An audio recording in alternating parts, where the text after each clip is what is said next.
Hello everyone. In the lecture today, we will go through two topics. The first one is the field practice.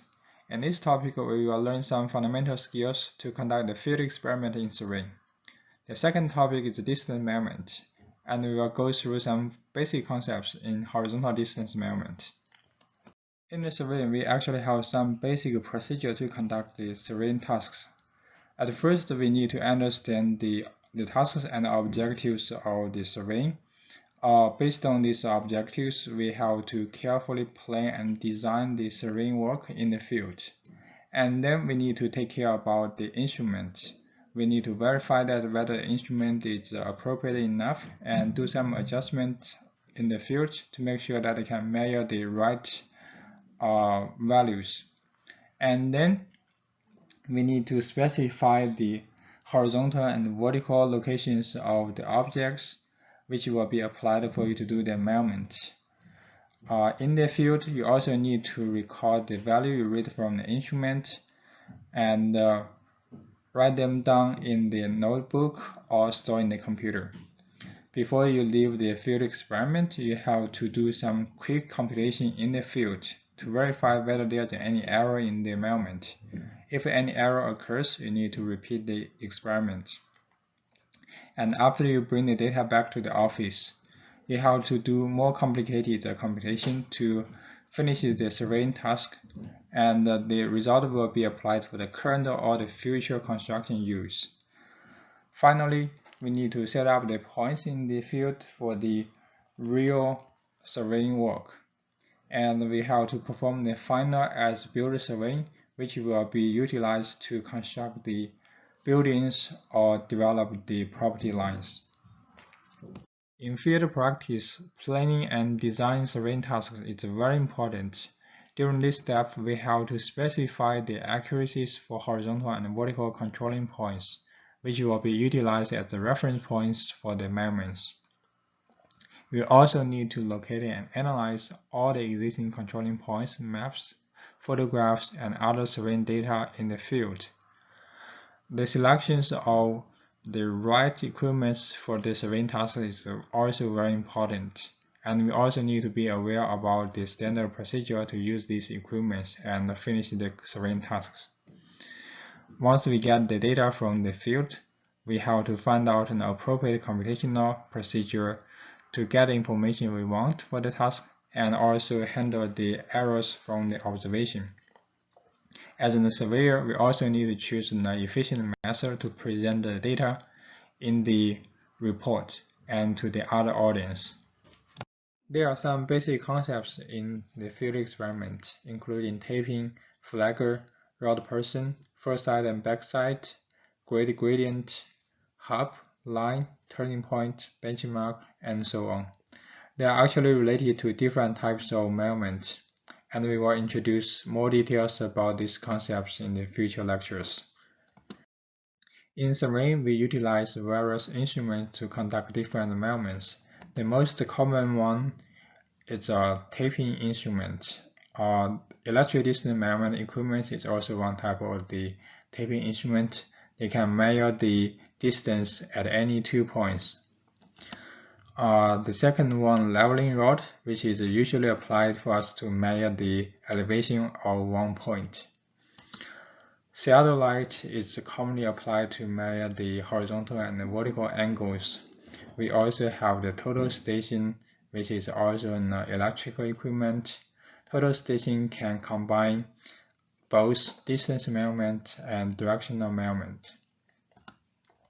Finally, for the modern surveying measurements, we usually introduce a GPS, Global Positioning System.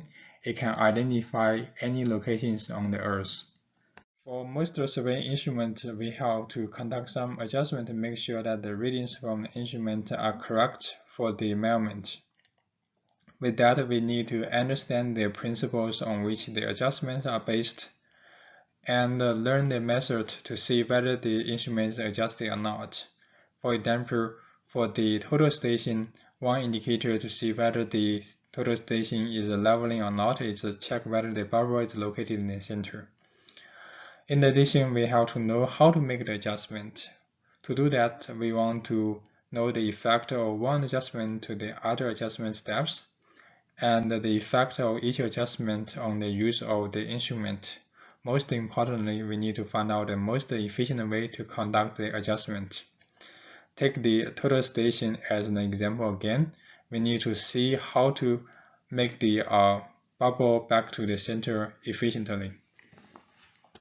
In this class, two surveying instruments, transit level and satellite, are highly involved in most topics and the lab sessions. In this page, I list two links for you to watch. The links shows the operations of the two instruments, especially their adjustments. It will be very beneficial for your lab sessions in this class. In fieldwork, the most important step might be data recording. There are actually a lot of information you have to put in the field notes. The first one is numerical data, which you can read from the instrument. You also need to add some explanatory notes for the numerical data, such as the unit and what measurements it applies. In addition, it's better for you to put in a simple sketch about the objective or the areas you want to measure. The field note should also include the title of the experiment, the instruments applied, the weather conditions, name and duties of all team members. Please remember that all the field notes should be recorded at the time the work is being done. You should not put any additional information from your memory after you return back to the office. The purpose of the field note is not recording all the data from the measurements, but also trying to help you analyze the potential errors during the experiment. There are two types of computations in the field practice. The first one is field computation. This one is simple and quick. It's usually conducted during the field experiment. You have to conduct a field computation to check whether the data you observed from the field experiment is reasonable. If not, you may need to repeat the experiment to get a new set of data. And the second type of the computation is office computation. It's conducted in the office. Usually this type of computation is more complicated. It can reduce the size of the file you collected from the field experiment, and also you will conduct some error analysis to adjust the data. The data will also be stored, and it will be used for the future surveying tasks. In this class, we will have 5 field experiments. The first one is taping, which will be applied to measure the horizontal distance. And the second one is leveling. It will measure the vertical distance. We also have the transit experiment, horizontal curve measurement, and topography. So that will be all about the field practice. The second topic of this lecture is distance measurement. Here, I will only go through some fundamental knowledge related to the horizontal distance measurement. There are many methods applied for horizontal distance measurement. The first one is pacing, which will use paces of human beings to measure the distance. The method is very simple and does not rely on any instrument. However, the accuracy of this method is very low. The second method is odometer reading. It will apply some odometers, such as mileage recorders from the car, to measure distance traveled during the time. This method is fast and straightforward, but the resolution of this one is very low. We also have the tacheometry method. It will apply the stadium to measure the distance. More details about stadium measurement will be introduced in the future lectures. Taping might be the most popular method to measure the horizontal distance. It applies tapes to measure the distance on the line. In this lecture, we will introduce different taping methods to complete the horizontal distance measurement. Electronic distance measurement is also very popular. It will apply electronic devices such as total stations to measure the distance directly. We also have the GPS, which can measure the distance between any 2 points. Taping is the most popular method to conduct the horizontal distance measurement. In this method, we will apply the graduate tape to measure the length of the line. During the measurement, we will align the tape directly to the line and get a reading from the tape. We will also do the measurement for a lot of times and use the average value to represent the distance so that we can reduce the potential random errors. This method has a lot of applications. It's able to measure the distance between any two existing points. It's also applied to layout and know distance within a starting point. The taping method primarily applies tapes to measure the distance. So we need to know different types of chains and tapes in this method. The first one we will learn is the Gunter's chain. It was developed by Edmund Gunter in 1600s. The chain is about 66 feet long with 100 links, and the length of each link is about 7.92 inches. It can be measured by recording the number of the chains and links. In this type of the tape, one chain is about 4 rods, and 80 chains will be 1 mile. The second one is the engineer's chain. It has the same construction as the Gunter's chain, but the length of each link is set as 1 inch. The chain is widely applied for engineering projects. For surveys and engineering tapes, they are very popular for the horizontal distance measurements. Usually the tapes have width around 1/4 to 3/8 inches, and length could be 100 feet, 200 feet, and 300 feet. The tape usually have multiple types of markings and graduation. They could be available in chains, feet, and metric. Also for graduation, you will have the feet and the tenths marked the entire length, and they will have actual foot so that you can measure some additional distance when you exceed the length of the tape. The next one is the invert tapes, which are made of special nickel steels to reduce the length variation caused by temperature changes. The tapes are very expensive and brittle, so they are usually not applied for the horizontal distance measurement. Instead, we use them a lot for standard comparison of tapes.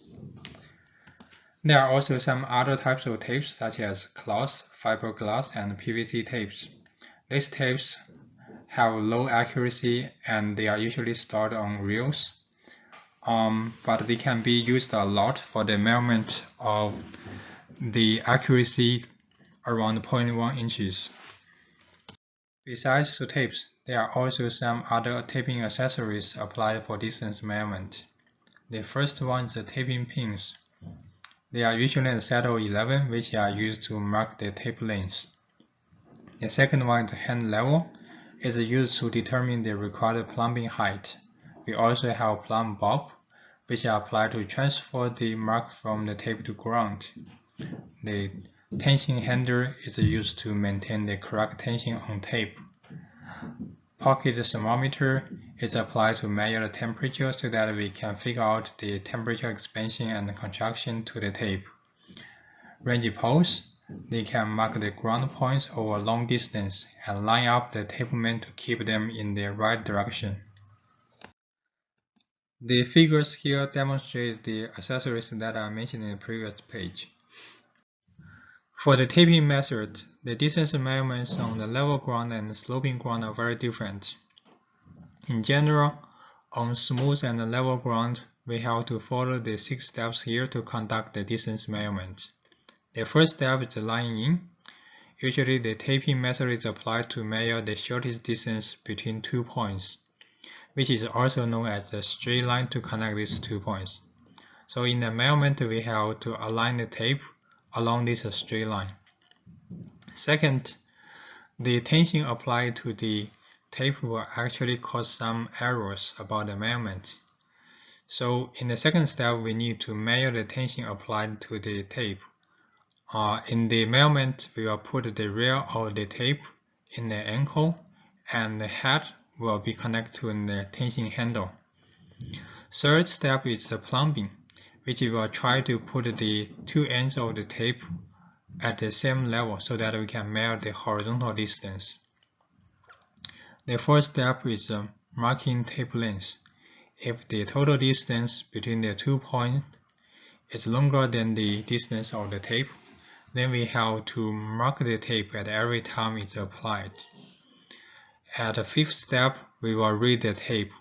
Usually the tape will have a certain graduation, so we need to read the tape carefully to make sure that we can reach the right resolution of the tape. Finally, we need to record the distance and also the total length between the 2 points accurately from the measurement. The procedure of distance measurement on sloping ground is very different. Usually we will call the breaking tape method for the distance measurement. The figure here demonstrates the breaking tape method for the measurement from A to D. In this method, we will first hold the tape horizontally and use the plumb at one or both ends. For example, we will start from A and first measure distance from A to B. And then we will measure the shortest distance once at a time and allow the tape to be held horizontally at or below the chest height.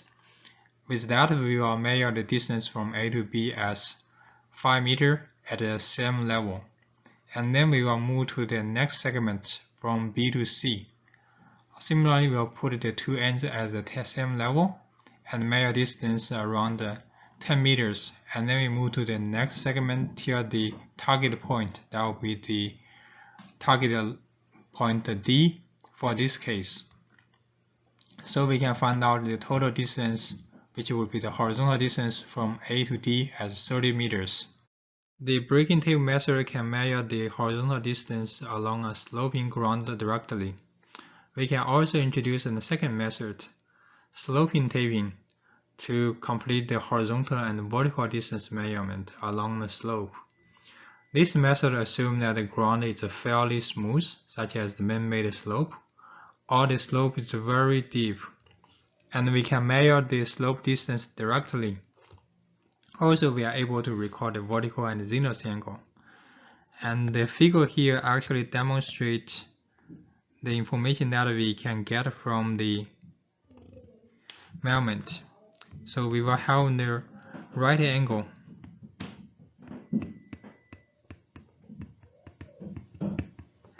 And from the measurement, we can get the slope distance, which would be capital S. Also, we are able to measure the vertical angle, say it's theta, or for the zenith angle, Z. With that, we want to find out the value of horizontal distance and vertical distance. So we can actually use all the existing information to calculate the horizontal and vertical distance.